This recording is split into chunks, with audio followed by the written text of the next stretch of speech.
नमस्कार। अक्सर ये कहा जाता है कि ब्यूटी और ब्रेन साथ साथ नहीं होते, ये कॉम्बिनेशन रेयर होता है। लेकिन मेरे साथ इस वक्त है सोनिया मीना जी। देखिए, प्रिटी फेस तो है लेकिन साथ में ब्रेन्स भी है। ऑल इंडिया यूपीएससी में उनका 36th रैंक था। 2013 की वो आईएएस ऑफिसर है, काफी दमदार आईएएस ऑफिसर है। और इस वक्त अगर हम बात करें तो उनके पास काफी सारी रिस्पॉन्सिबिलिटीज है। वो डिप्टी सेक्रेटरी हैं टूरिज्म में, एडिशनल एमडी है टूरिज्म बोर्ड में, फिर उसके बाद एक्टिंग एमडी है टूरिज्म कॉरपोरेशन में। Sonia Meena ji, welcome to IND विशेष। जैसा कि मैंने कहा, काफी सारी जिम्मेदारियां हैं आपके पास। और हम अगर टूरिज्म की इस वक्त बात करें, कोरोना, उसके बाद लॉकडाउन, अब अनलॉकिंग हो रही है, लेकिन इसका जो साइड इफेक्ट है, साइड इफेक्ट क्या कहें, हम तो कहेंगे पूरा का पूरा इफेक्ट जो है टूरिज्म पे आया। तो ऐसे में कैसे रिवाइव करेंगी टूरिज्म को मध्य प्रदेश में? राइट, सो डेफिनेटली ये कंसर्न्स हैं, लेकिन ये भी बात सही है कि लॉकडाउन की वजह से काफ़ी समय से लोग अपने घर में रहे हैं। और ये ज़रूर हम लोग उम्मीद कर रहे हैं कि लोग अपने आसपास की जगहों पर बाहर निकलना चाहेंगे। और जो शॉर्ट गेटअवेज हैं, अपने पर्सनल व्हीकल में ट्रैवल करके वीकेंड गेटअवेज पर, ऐसी जगहों पर जो कि उनके लिए ट्रस्टेड अकोमोडेशंस हैं या ट्रस्टेड जगह है जहां पर उनको सेफ्टी और हाइजीन का अश्योरेंस होगा, ऐसी जगहों पर जरूर हो सकता है लोग ट्रैवल करना शुरू करें। तो इसके लिए टूरिज्म, आपका जो टूरिज्म बोर्ड है वो किस तरह की तैयारी कर रहा है? ये बहुत अच्छी बात आपने बताई कि ट्रस्टेड या शॉर्ट गेटअवेज या वीकेंड के लिए निकलेंगे, अपने अपने व्हीकल में निकल सकते हैं। तो किस तरह से आप लोग इसके लिए तैयारी कर रहे हैं? So first of all, MP tourism के द्वारा एक कंज्यूमर सर्वे किया जा रहा है। हम हमारे सोशल मीडिया हैंडल्स के माध्यम से, और थ्रिलोफिलिया एक एजेंसी है which is an aggregator of adventure activities in the state, तो उनके माध्यम से हम एक सर्वे कंडक्ट करा रहे हैं जिसमें हम लोगों के क्या प्रेफरेंसेस हैं, वो कितनी दूर ट्रैवल करना चाहते हैं, कितना लंबा वेकेशन लेना चाहते हैं, मध्य प्रदेश के कौन से डेस्टिनेशन पर जाना चाहते हैं, इस प्रकार के उसमें बहुत सारे सवाल हैं। और वो सर्वे हमें कंडक्ट करा रहे हैं। Condé Nast Traveler करके एक ट्रैवल मैगजीन है which is very famous, and they have also conducted a survey of about 3,500 people, और उसमें भी यही बात निकल के आई है कि 80% लोग जो उन्होंने सर्वे किया वो लोग ट्रैवल को मिस करते हैं। और करीबन 49% ऐसे लोग थे जो कि depending on the situation, so depending on the situation is जहां पर वो जा रहे हैं उस जगह, वो जगह कितनी सेफ है, वहां पर उनको कितनी बेहतर सुविधाएं मिल रही हैं, कितनी ट्रस्टेड है, depending on that they would like to get out. 21% लोगों ने ये उस सर्वे में बोला है कि वो डेफिनेटली बाहर निकलना चाहेंगे। तो ये धीरे धीरे होगा, it will be gradual, it will be a trickle in the beginning, but and we are hoping कि ग्रेजुअली लोग बाहर निकलना शुरू करेंगे। ग्रेजुअली तो शुरुआत करनी ही पड़ेगी। और जैसा कि आपने कहा, घर में बंद होके लोग जो है कहीं ना कहीं टूरिज्म, ट्रैवलिंग को मिस कर रहे हैं। अगर हम होटल्स की बात करें, होटल इंडस्ट्री की बात करें, रेस्टोरेंट की बात करें, तो वो सब भी बंद था। लेकिन हाल में ही एमपीटी ने जो है वो होम डिलीवरी सिस्टम शुरू की है। तो I think that also is वो भी एक इनोवेटिव पहल है आप लोगों की तरफ से। जी, तो क्योंकि अब जो हमारी ट्रैवल है काफ़ी लिमिटेड हो गई है, हमारे जो बिजनेस है वो भी इस वजह से प्रभावित हुआ है, तो नए प्रोडक्ट्स हैं और नए एक्सपीरियंसेस हैं जो कि ट्रैवल एंड टूरिज्म सेक्टर के जो स्टेक होल्डर्स हैं, हॉस्पिटैलिटी सेक्टर में जो लोग हैं, उनको इन्वेंट करने पड़ेंगे, इनोवेट करने पड़ेंगे। और होम डिलीवरी सर्विसेज आप देखेंगे कि जो बड़े बड़े होटल चेन्स भी हैं कंट्री के, उन लोगों ने भी इस समय पर शुरू किया है। और एमपीटी के लिए भी ये एक नेचुरल प्रोग्रेशन था कि अगर हमें लॉजिंग से बहुत ज़्यादा बिजनेस नहीं मिल रही है, बहुत ज़्यादा लोग हमारे होटल्स में नहीं आ रहे हैं, तो एमपीटी का जो खाना है होटल्स का वो काफ़ी पसंद किया जाता है। और मिंटो हॉल जो हमारा रेस्टोरेंट है, it is among the finest restaurants in the whole of Bhopal, and वहाँ के किचन से हमने हमने MPT फ्यूजन के नाम से एक होम डिलीवरी सर्विस है जिसको स्टार्ट किया है, जो कि लोगों के द्वारा काफी पसंद की जा रही है। And in the coming days we are expecting कि ये काफी और इसका जो डिमांड है वो बढ़ेगा। चलिए हम बात करते हैं, अगर हम बात करें लॉकडाउन से पहले आप लोगों ने ओरछा फेस्टिवल ऑर्गेनाइज किया था, which was I think quite a hit. I think it was the first time जो हुआ था और काफी उसको पसंद भी किया गया था। तो आगे आने वाले समय में आपको लगता है फेस्टिवल्स और आप ऑर्गेनाइज कर पाएंगे इस माहौल में, जब सोशल डिस्टेंसिंग की बात हो रही है और इस तरह की बात हो रही, तो उस फेस्टिवल्स को लेके क्या प्लान्स हैं? बेसिकली जो गृह मंत्रालय के निर्देश हैं उसके अनुसार अभी जो कॉन्ग्रीगेशंस हैं, गैदरिंग्स हैं, वो सब परमिटेड नहीं है। तो for us we will have to wait for further instructions with respect to organising large gatherings and such festivals. हमारा पूरा एक ईयरली कैलेंडर है ऑफ डिफरेंट एक्टिविटीज। हम लोग कुछ एक्टिव वीकेंड्स का एक हमारा प्रोग्राम होता है जिसके अंतर्गत गो हेरिटेज रन्स हैं जो सारे इंपॉर्टेंट डेस्टिनेशंस हैं मध्य प्रदेश के, वेदर इट्स ओरछा, मांडू, भोपाल, ग्वालियर, पचमढ़ी। इसके अलावा एक मानसून मैराथन पचमढ़ी में हम लोग मानसून के समय पर करते थे। सतपुरा साइकिल सफारी है जो जुलाई के महीने में होती है। And there are lot of such activities, Jal Mahotsav, Mandu festival, Pachmarhi उत्सव और कई इवेंट्स ऐसे भी हैं जिसको मध्य प्रदेश टूरिज्म स्पॉन्सर भी करता है। So lot of these activities which were very popular, जो काफी अच्छा उनका इम्पैक्ट रहा, बहुत अच्छा पार्टिसिपेशन लोगों का उसमें रहा।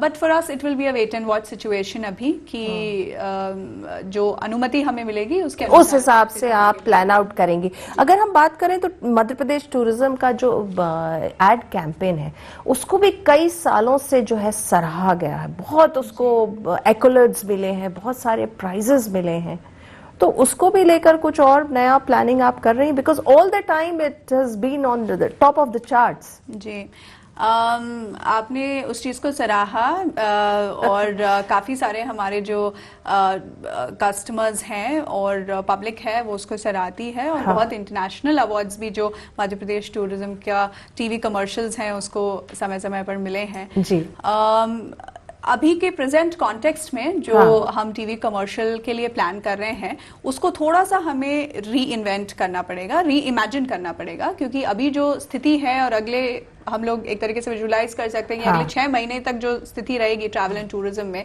जो हमारा नया प्रमोशनल कैंपेन होगा, पब्लिसिटी कैंपेन होगा, उसमें we have to reassure the travelers that they are visiting a safe destination, they are visiting a destination जहां पर जो SOPs हैं, गाइडलाइंस हैं, वो फॉलो हो रही हैं। इसके लिए हमारे जो स्टेक होल्डर्स हैं, चाहे वो होटेलियर्स हों, चाहे हमारे टूरिस्ट गाइड्स हों, फॉरेस्ट गाइड्स हों, वेंडर्स हों, उनके लिए हमने एक ट्रेनिंग प्लान की है जिसके लिए we have some agencies which are going to conduct these trainings, क्योंकि सबको जो बेसिक्स हैं इस बीमारी से बचने के लिए जो प्रिकॉशंस लेने हैं वो सब लोगों को मालूम है, लेकिन ये भी उनको ट्रेन करना बार बार, because it's a livelihood issue also for them, तो उनको ट्रेन करना, उनको सेंसिटाइज करना, इसके लिए भी हम लोग प्लानिंग कर रहे हैं। मैम, अगर हम मध्य प्रदेश टूरिज्म की बात करें तो डोमेस्टिक जो फुटफॉल है उसमें लगभग 8th रैंक पे आ गया, मींस कि डोमेस्टिक टूरिस्ट जो है यहाँ बढ़ रहा है। इसको और आगे बढ़ाने की आप लोग टूरिज्म क्या कोशिश कर रहा है? पिछले 7 साल में मध्य प्रदेश में जो टूरिस्ट फुटफॉल है वो 4 गुना करीबन बढ़ा है और इसका श्रेय हम बेहतर सुविधाएं जो प्रदेश में हम लोग टूरिस्ट को दे पा रहे हैं उसको देना हमें चाहिए। और मध्य प्रदेश के जो वेरियस डेस्टिनेशंस हैं और यहाँ पर जो प्रोडक्ट्स हैं, चाहे वो हेरिटेज हो, डिफरेंट मॉन्यूमेंट्स हमारे यहाँ पर है 3 वर्ल्ड हेरिटेज साइट्स हैं, खजुराहो, भीमबेटका, सांची, इसके अलावा ग्वालियर, चंदेरी, ओरछा, ये सारे जो डेस्टिनेशंस हैं वो बहुत रिच हैं हेरिटेज पॉइंट ऑफ व्यू से। हमारे स्टेट में there are 11 national parks and 24 wild life sanctuaries. हम लोग देश के टाइगर स्टेट हैं। That is also another very attractive product in Madhya Pradesh. Right. Pilgrimage के पॉइंट ऑफ व्यू से अगर हम देखें तो उज्जैन, ओमकारेश्वर, महेश्वर, ये सारे डेस्टिनेशंस हमारे पास हैं। एक हैंडीक्राफ्ट्स, आर्ट और क्राफ्ट के पॉइंट ऑफ व्यू से देखें तो आपके बाग प्रिंट से लेके, चंदेरी साड़ी से लेके, Maheshwari sari, so there are all these attractions to Madhya Pradesh, जिसको धीरे धीरे हम लोगों ने उसका प्रमोशन और मार्केटिंग जो पिछले कई सालों से चल रहा है, इसकी वजह से लोग ऑफ बीट डेस्टिनेशन ढूंढ रहे हैं और मध्य प्रदेश उनका एक फेवर्ड डेस्टिनेशन के रूप में निकल के आए हैं। हेरिटेज प्रॉपर्टीज हैं हमारे यहाँ पर जिनको भी हम विदाउट करते हैं, और जो मार्ग सुविधा केंद्र हैं वे साइड एमेनिटीज, वो भी करीबन 55 ऐसे एमेनिटीज हैं जो हमने प्राइवेट इन्वेस्टर्स को दिए हैं, जिसमें से 30 ऑपरेशनल भी हो गए हैं। इसके अलावा गवर्नमेंट ऑफ इंडिया के जो इंफ्रास्ट्रक्चर डेवलपमेंट स्कीम्स हैं, लाइक द स्वदेश दर्शन स्कीम, द प्रसाद स्कीम, इन सभी स्कीम्स के अंतर्गत गवर्नमेंट ऑफ इंडिया ने हमें काफ़ी सारे फंड्स अवेलेबल कराए हैं। और जो भी मेन डेस्टिनेशंस हैं, like there is a wild life circuit, there is a Buddhist circuit, तो ये सारे जो सर्किट्स हैं वहाँ पर काफ़ी इंफ्रास्ट्रक्चर डेवलपमेंट भी हुआ है। So public amenities, parking facilities, street lights etcetera have also been created in all these places, जो कि सब ओवरऑल एक अच्छा टूरिस्ट एक्सपीरियंस देने के लिए बहुत इंपॉर्टेंट होता है। मैम, लेकिन अगर हम बात करें अभी जैसे कोरोना का जो इफेक्ट है और इस समय जो बेसिक जो रिक्वायरमेंट होगी, कहीं ना कहीं आउट ऑफ द बॉक्स जाके सोचना पड़ेगा, तभी टूरिस्ट का फुटफॉल बढ़ पाएगा। क्योंकि अभी तो लोग अपने घरों से ही निकलने में डर रहे हैं, हेजिटेट हो रहे हैं। अभी थोड़े बहुत अगर निकल रहे हैं तो इसलिए क्योंकि रोजमर्रा का उनको जरूरत है तो निकल रहे हैं। तो ऐसे में आउट ऑफ द बॉक्स क्या सोच रही हैं आप? देखिए, first thing is safety, safety of the tourist, safety of the staff which is working at the hotel. This is of prime importance. तो उन चीज में अच्छे से उनको ट्रेन करना, हमारे स्टाफ को सारे मेजर्स लेना, और ट्रैवलर को भी फिर इस चीज से अश्योर करना। ये सबसे पहला हमारा वो है, क्राइटेरिया है, सबसे पहला हमारा प्रायोरिटी है। इसके बाद में होटल में ही रहते हुए हम लोग टूरिस्ट को एक्सपीरियंसेस प्रोवाइड करें। तो टूरिज्म कॉर्पोरेशन की करीबन 6 प्रॉपर्टीज में हम लोगों ने सिस्टमैटिकली एक्सपीरियंसेस डेवलप किए हैं। इन एक्सपीरियंसेस में होटल के अंदर ही आप पॉटरी क्लासेस ले सकते हैं, आप जो वहाँ का लोकल खाना है उसको टेस्ट कर सकते हैं, आप नेचर ट्रेल्स पे जा सकते हैं, फिशिंग कर सकते हैं। There are a lot of these experiences that we have developed, और I think ये important रहेगा कि गेस्ट को होटल में ही हम लोग कितना एंटरटेन कर पाते हैं और क्या क्या सुविधाएं दे सकते हैं। मैम, अगर हम केरला की बात करें, राजस्थान की बात करें, तो इन लोगों ने टूरिज्म को, अपने स्टेट के टूरिज्म को इस लेवल पे ले आया है कि सबके, अगर हम बात करें तो जुबान पे ये है कि अगर टूरिज्म की बात होती है इंडिया में, डोमेस्टिक में, तो लोग राजस्थान की बात करते हैं, केरला की बात करते हैं, चाहे हम इंटरनेशनल भी बात करें। तो मध्य प्रदेश के पास, जैसा कि आपने कहा, सब कुछ है। इट हैज, अगर हम हेरिटेज है, टेम्पल्स है, वाइल्ड लाइफ है, और सब बहुत टॉप क्वालिटी का है, टॉप नॉच का है। फिर भी हम उस बार को रेस क्यों नहीं कर पा रहे? क्या लगता है आपको?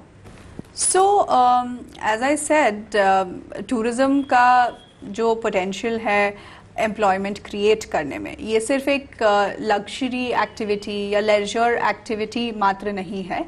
टूरिज्म पूरे देश में अगर हम बात करें तो 3.2 करोड़ लोगों को एम्प्लॉयमेंट प्रोवाइड करता है, which is a huge number. It's a skill intensive industry.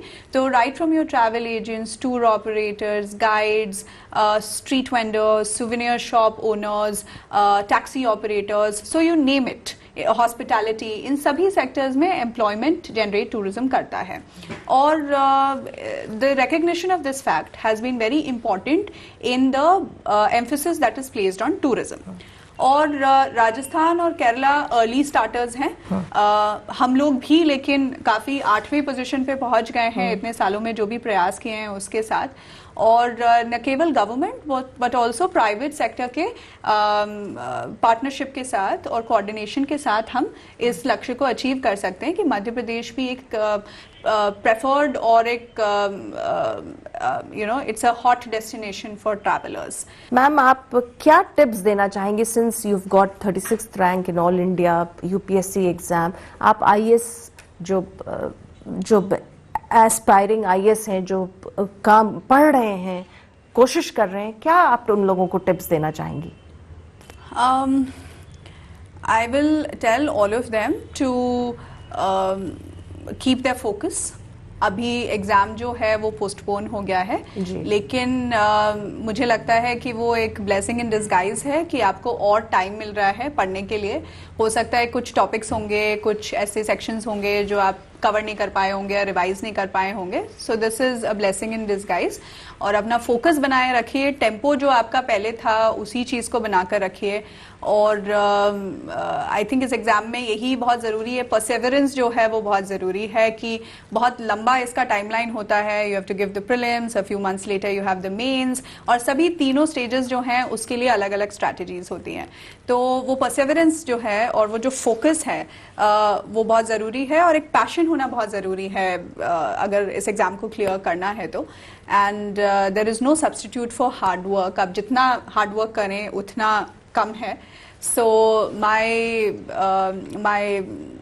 advice to everyone and my words to everyone would be to believe in yourself and work hard, and definitely you will get success if you follow these two अच्छा, चलिए ma'am, कोई ऐसा experience आपको याद हो आपकी professional life में जब आपको लगा हो कि आपने जितनी पढ़ाई की, जो ट्रेनिंग आपको मिली, और आपको लगा कि नहीं, I don't have an answer, मुझे आंसर नहीं मिल रहा है, and then you must have thought मैं कैसे करूं, कैसे डील करूं इस सिचुएशन से? क्योंकि आपकी लाइफ में रोज कोई ना कोई ऐसी सिचुएशन आती होगी जिसमें कि आपकी पूरी पढ़ाई और ट्रेनिंग भी शायद पीछे रह जाती होगी। आप ऐसे बहुत सारे सिचुएशंस आते हैं और बहुत सारे ऐसे सर्कमस्टांसेस आते हैं, because when you are in public life इतने सारे लोगों से आपको डील करना पड़ता है, डिफरेंट काइंड ऑफ पीपल से डील करना पड़ता है, और सबके लिए अलग अप्रोच होता है, तरीका होता है, और उन सब में आपको अपना काम और कंपोजर भी मेंटेन करके रखना पड़ता है, because you are a public servant, and आपको उस इशू को रिजॉल्व भी करना है। और रिजॉल्व आप तभी कर पाएंगे जब आप खुद भी फोकस तरीके से सोच सकते हैं और काम और कूल तरीके से उस चीज़ के बारे में सोच सकते हैं। तो ऐसे कई बार सिचुएशंस आए हैं, specially when I was posted in the districts. तो बट आई थिंक जब आप में वो कमिटमेंट है कि आपको किसी चीज में डिलीवर करना है और आपको किसी की मदद करनी है, और आपके पास इतने रिसोर्सेज हैं एट हैंड, और आप उस पोजीशन पे अगर बैठे हैं तो आपको डिलीवर करना है। और यही मुझे लगता है कि एक मोटिवेशन है, एक पैशन है, जिसके through you deliver eventually whatever the circumstances may be. Yes, ma'am, अगर हम बात करें तो पहले जो अगर होते थे तो ऑफिसर्स काफ़ी डिस्टेंस मेंटेन करके रखते थे, थोड़े फर्म होते थे, बहुत ज़्यादा अगर हम कहें तो पॉलिटिशियंस या राजनेताओं से उतना मिक्स नहीं होते थे। बट आजकल ऐसा लगता है जैसे कि बहुत सारा चेंज आ गया है ब्यूरोक्रेसी में भी और ब्यूरोक्रेट्स में भी। आप क्या देखती हैं? आप डिफरेंसेस कुछ देख पाती हैं? मुझे लगता है कि एक डेमोक्रेसी में there is a system which is in place where the administrative officers have to report to the political executives, and ये हमारी डेमोक्रेसी का स्ट्रक्चर है, और उसी हिसाब से एडमिनिस्ट्रेशन और गवर्नेंस चलता है।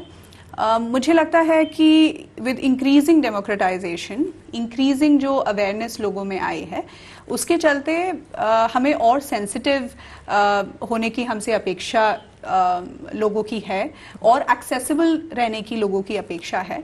और ये होना भी चाहिए, because only when you have your ear to the ground आपको पता रहता है कि क्या चल रहा है, मतलब आपके लोग जो हैं वो ढंग से काम कर रहे हैं कि नहीं कर रहे हैं, जो सर्विसेज हैं वो इफेक्टिवली डिलीवर हो रही हैं कि नहीं हो रही हैं ग्राउंड पर। तो ये तो it is always a good thing to meet people, to seek feedback from all sections of the society, चाहे वो पॉलिटिकल लीडर्स हैं, वहाँ के मीडिया है, या फिर आम पब्लिक है, स्टूडेंट्स हैं, महिलाएं हैं, सबसे बात करते रहना चाहिए, अपने खुद के जो ऑफिसर्स और सबऑर्डिनेट्स हैं। So you get a lot of inputs, you get a lot of feedback about the work which is being done by administration. बिल्कुल, ओपन रहना चाहिए, ओपन होना चाहिए, और जो है एक कहीं ना कहीं कम्युनिकेशन रहना चाहिए। सोनिया मैम, पर्सनल लाइफ में क्या करती हैं? आपके हॉबीज क्या हैं? मुझे पढ़ना बहुत पसंद है, मैं नॉवेल्स पढ़ना पसंद करती हूँ, और इसके अलावा आई लाइक वॉचिंग मूवीज़, और गाने सुनना मुझे बहुत पसंद है। इसके अलावा आई like going to the gym.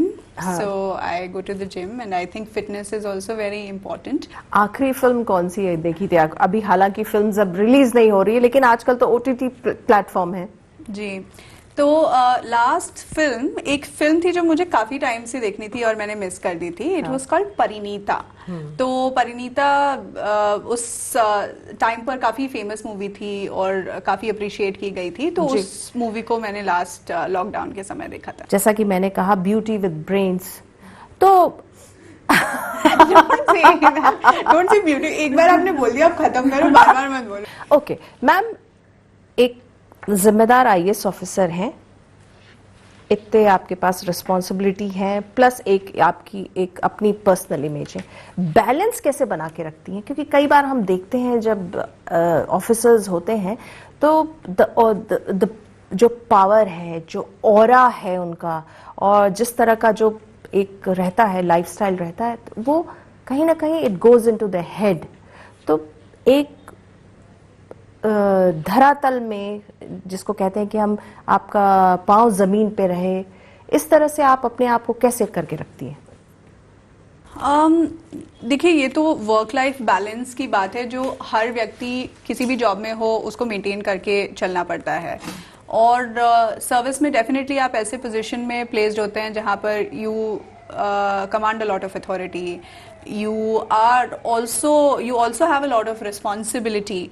तो ये दोनों चीजें हैं जो एक पब्लिक सर्वेंट के लिए, मुझे लगता है कि आप हमेशा ही पब्लिक सर्वेंट होते हो। Even if you do anything in your personal capacity, आप ये नहीं एक्सपेक्ट करके चल सकते कि आप मतलब पर्सनल लाइफ कहीं ना कहीं जो आपकी प्राइवेट लाइफ होती है, that is also always under the scanner and you have to always be careful in terms of the message that you're giving out। तो आप वो जो डेकोरम है, वो जो डिग्निटी है, वो मेंटेन आपको करके चलनी ही पड़ती है। लेकिन at the same time everybody has their personal life and their family life, and उनके लिए भी समय निकालना बहुत ज़रूरी है, और अपने पर्सनल हॉबीज़ के लिए भी समय निकालना बहुत ज़रूरी है। तो हालांकि जो काम होता है काफ़ी डिमांडिंग होता है, on depending on the assignment that you have, but you have to take out the time. I think it is important एक बैलेंस बनाए रखने के लिए, एक पर्सपेक्टिव बनाए रखने के लिए अपने लाइफ में, वो बैलेंस आपको बना के रखना चाहिए। चलिए मैम, आपने आईएनडी विशेष से इतनी अच्छी बातचीत की, जाते जाते कुछ और आप कहना चाहेंगे हमारे दर्शकों को? मैं सिर्फ सभी लोगों से यही कहना चाहूँगी कि अपने आप को आप सुरक्षित रखें, और सारा जो प्रिकॉशंस हैं कोविड-19 के प्रति, वो सभी लोग रखें। At the same time explore करने से नहीं डरें, पूरे प्रिकॉशंस के साथ एटलीस्ट आप एंजॉय कर ही सकते हैं। You can always go for a drive. Monsoons are also around the corner, and monsoons में मध्य प्रदेश बहुत सुंदर हो जाता है, क्योंकि almost 33% of our land is covered by forests. तो जो पूरे वाइल्ड लाइफ एरियाज़ हैं, इको टूरिज़्म के जितने भी एक्टिविटीज़ हैं, like camping sites, adventures, even home stays, हमारे यहाँ पे रूरल टूरिज़्म भी डेवलप हो रहा है और टूरिज़्म डिपार्टमेंट द्वारा भी किया गया है। इन एरियाज़ में एक नेचुरल सोशल डिस्टेंसिंग भी आपको मिलेगी, और मध्य प्रदेश के जो डेस्टिनेशंस हैं वहाँ पे बहुत ज़्यादा क्राउडिंग आपको नहीं मिलती है जैसे कि अन्य डेस्टिनेशंस में होता है। So you should explore, you should enjoy, but with all precautions and keeping your safety as the priority। Ma'am, आपने आईएनडी विशेष से इतनी अच्छी बातचीत की, आपका बहुत बहुत धन्यवाद। तो आईएनडी विशेष में आज हम लोगों ने मुलाकात की ब्यूटी विद ब्रेन्स। हालांकि मैम मुझे बार बार जो है वो टोक रही है कि ब्यूटी मत बुलाइए मुझे, और मेरे को उन्होंने सारे वो सवाल पूछने से मना कर दिया, लेकिन अब मैं करूं क्या, मेरी आंखें उन पर रुक जा रही है, तो मैं क्या करूं। और अगर हम बात करें टूरिज्म की, तो जैसा कि उन्होंने कहा है कि टूरिज्म के लिए ये जो समय है कहीं ना कहीं आउट ऑफ द बॉक्स की सोचने की है, और उनका ये कहना है कि एमपी टूरिज्म जो है वो तैयारी कर रहा है, सर्वेज हो रहे हैं कि पब्लिक कहाँ जाना चाहती है, किस स्पॉट पे जाना चाहती है, तो टूरिज्म उस सर्वे के आधार पे अपने जो है नए डेस्टिनेशंस या जो नए उनके जो प्लान्स हैं उनको अभी कुछ ही समय में रोल आउट करेगा। हालांकि जो होटल्स हैं वो भी तैयार हैं, रेस्टोरेंट्स हैं वो भी कहीं ना कहीं तैयार हैं सेफ्टी और पूरे प्रिकॉशंस के साथ। तो IND विशेष में इस बार इतना ही। अगले हफ्ते में एक बार फिर से मुलाकात करेंगे एक नए मेहमान के साथ। तब तक के लिए दीजिए हमें आज्ञा। नमस्कार।